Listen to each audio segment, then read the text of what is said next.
வேண்டும் கம்பன் வரிகள் நீ சொல்ல வேண்டும் உன்னை கட்டிக்கொண்டு தூங்க வேண்டும் உந்தல் வீரல் தலை கோரிட வேண்டும் கையோடு இதம் காண வேண்டும் கண்ணீரில்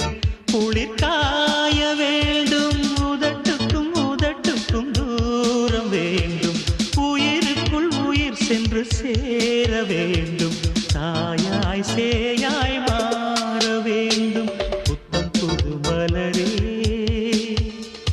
என் ஆசை சொல்லவா பொத்தி வைத்து மறைத்தே என் பாஷை சொல்லவா இதயம் திற